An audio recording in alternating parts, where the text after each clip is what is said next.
Hello विद्यार्थी मित्रांनो, कशा आहात आपण? आय होप सर्वजण मजेत आहात आणि चांगल्या प्रकारे अभ्यास करतात.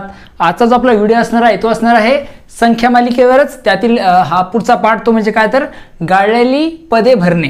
म्हणजे काय असेल, काही आकृत्या तुमच्या समोर दिल्या असतील, त्या आकृत्या जे असतील त्यातील जे अंक असतील ते एका विशिष्ट पद्धतीने एकमेकांसोबत बांधलेले असतील आणि त्यातली एक आकृती जी असेल त्यामध्ये तुम्हाला काय असेल तर एक रिकामी जागा दिली असेल, तुम्हाला ती भरायची आहे. तर अशा प्रकारचे प्रश्न सुद्धा परीक्षेत येऊ शकतात. मग जे अशा प्रकारचे प्रश्न येतात तर ते सॉल्व्ह कसे करायचे ते आज मी तुम्हाला या व्हिडिओमध्ये सांगणार आहे. ओके, तर हे कसं होतंय हे तुम्हाला आता आपण ते आता डिस्कस करणार आहोत. ओके, संख्या मालिकेवर मी एक सिरीज सुरू केली आहे. काही बुद्धिमापनाचे आणखीनही व्हिडिओ आहेत, त्याची लिंक तुम्हाला डिस्क्रिप्शनमध्ये मिळून जाईल. याची एक स्पेशल प्लेलिस्टच मी बनवलेली आहे, मेंटल ॲबिलिटी बुद्धिमापन चाचणीची. ओके, ज्यावेळेस तुम्ही चॅनलवर जाल आणि प्लेलिस्टमध्ये जाल तर तुम्हाला ती दिसून येईल. त्यावर जाऊन तुम्ही पूर्ण बुद्धिमापन जे आहे, बुद्धिमापन चाचणी, मेंटल ॲबिलिटी ही चांगल्या प्रकारे समजून घेऊ शकता.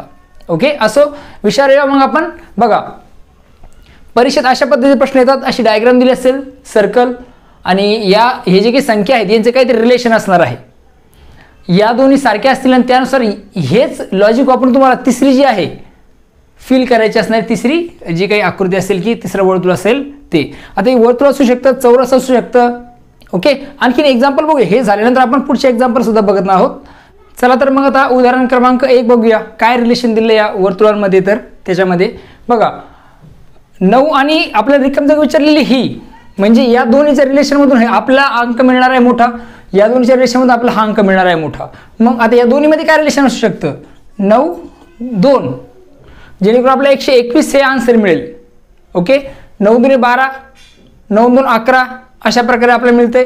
बेरीज बाकी इथे लिंक लागत नाहीये. ओके, तर इथे आपल्याला काय करायला लागेल, दोन्हीचे वर्ग करून त्यांची बेरीज करून बघितली आपण तरी होत नाही. मग या दोन्हीची बेरीज करूया अगोदर एकदा. 9 2 11 आणि 11चा आपण वर्ग करूया. 11चा वर्ग असतो 121, म्हणजे बरोबर लॉजिक लागले. 9 आणि 2 11, 11चा वर्ग केला 121. हेच इथे लॉजिक लागतंय, बघूया. 6 आणि 3 9 आणि 9चा वर्ग 81, म्हणजे 81 बरोबर आलंय. मग इथेही तेच लॉजिक वापरावं लागेल आपला.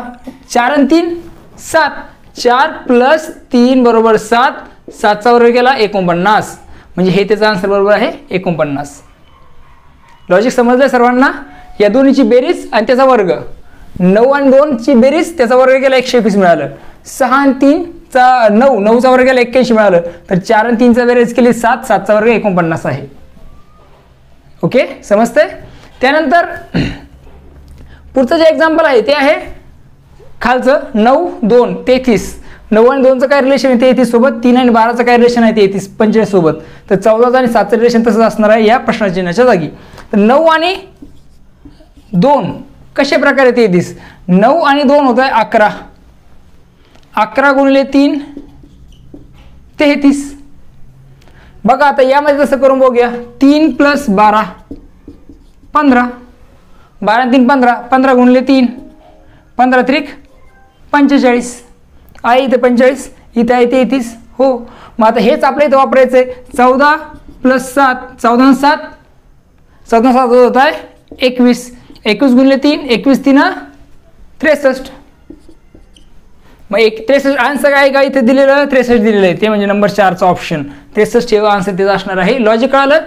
दोन्हीची बेरीज गुणिले 3, दोन्हीची बेरीज गुणिले 3. आता इथं प्रत्येक 3 असेल असं नाही, काही ठिकाणी 2 असेल, काही ठिकाणी 1 असेल, काही ठिकाणी जास्त असेल 5 असेल. ओके, पॉसिबिलिटी नाकारता येत नाही.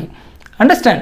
तर अशा प्रकारे एक्झाम्पल, अशा प्रकारची पद्धतीचे प्रश्न येऊ शकतात. ही ट्रिक तुम्हाला वापरायची आहे. ह्या दोन तुम्हाला कळालेल्या आहेत. आता तिसरी बघूया. 14 19 5 18 27 9 42 57, तर किती? आता 14 आणि 19, आता इथं आपल्याला करावं लागेल 19 - 14, उत्तर येते 5. अंडरस्टँड? 19 - 14 केलं 5 उत्तर आलं. 27 - 18 उत्तर येत आहे 9, बरोबर आहे. 27 - 18 उत्तर येते 9. मग इथं आपल्याला करायला 27 57 - 42, 57 मधून 42 गेले, खाली होता 7 2 5 गेले 2 4 2 15, 15 आन्सर यायला पाहिजेत. यस, 15 येत आहे का? आहे का? यस, 15 आहे, म्हणजे नंबर 3चा आन्सर आपला सांगता येईल. अशा प्रकारचे लॉजिक वापरलेले असतात.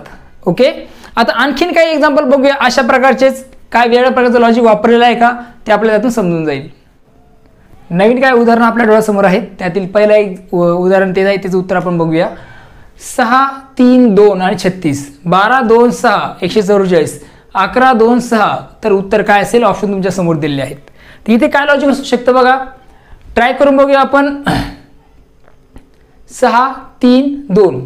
6 गुणिले 3 गुणिले 2 6 18. 18 दुने 36. अशा प्रकारचं लॉजिक दिलं असू शकतं. म्हणजे जे काही एक संख्या आहे, एक जी संख्या आहे, आपला आन्सर पाहिजे हे, यांचा गुणाकार केलेला असू शकतो आणि आन्सरमध्ये हे आलेलं असू शकतं. त्याचप्रमाणे 12 गुणिले 6 गुणिले 2 12 सकून 72. 72 गुणिले 2 144. सेम लॉजिक इथे वापरा. 11 गुणिले 2 गुणिले 6. ओके, मग 11 दुने 22. 22 गुणिले 6. 6 दुने 12. 2चा हात 1. 6 दुने 12 1 13. 132. 132 आहे का ऑप्शन दिलेलं? ते आन्सर असणार आहे. 132 दिलेलं आहे म्हणजे नंबर 1चा आन्सर आहे. म्हणजे अशा प्रकारे सुद्धा एखादं लॉजिक वापरलेलं तुम्हाला प्रश्न येऊ शकतात. ओके, हे जे काही एक्झाम्पल घेतो मी, बरेचसे हे तुम्हाला अगोदरच्या परीक्षेमध्ये विचारले गेलेले आहेत, तेच आपण प्रश्न घेत आहोत. ओके, पुढचा आहे 9, 5 106. 8, 7 113. 7, 2 म्हणजे किती? मग आता इथे काय लॉजिक असू शकतं? तर इथे लॉजिक असू शकतं 9चा वर्ग प्लस 5चा वर्ग. 9चा वर्ग आहे 81 प्लस 5चा वर्ग 25. आन्सर आपल्याला पाहिजे 106. येत आहे का बघा? 5 आणि 1 6. 8 आणि 2 10. 9चा वर्ग केला, 5चा वर्ग केला, आन्सर मिळाला आपला 106. 9चा वर्ग 5चा वर्ग 81 प्लस 25 बरोबर 106. तेच लॉजिक वापरलेलं आहे. 8चा वर्ग प्लस 7चा वर्ग म्हणजे 113 येईल. त्याचप्रमाणे आपला 7चा वर्ग आणि 2चा वर्ग करावा लागेल. मग 7चा वर्ग प्लस 2चा वर्ग हे पण चेक करणं अपेक्षित आहे. लक्षात घ्या तुम्ही. 8 8 64. 64 प्लस 7 7 49. 64 प्लस 49. 9 4 13. 3 हातचे आले 1. 6 4 10 आणि 1 11. 113. तुम्ही ट्राय करून बघा. 7 आणि 2चा वर्ग. 7चा वर्ग 49. 2चा वर्ग 4. 49 plus 4 is equal to 53. Option दिलं 53. येस आहे, ऑप्शन 53 दिलेलं आहे. ते त्याचा आन्सर असणार आहे. पुढचं जे आहे थोडं वेगळ्या पद्धतीचं वर्तुळ दिलेलं नाही. ओके, इथं चौकोनाचा वापर केलेला आहे.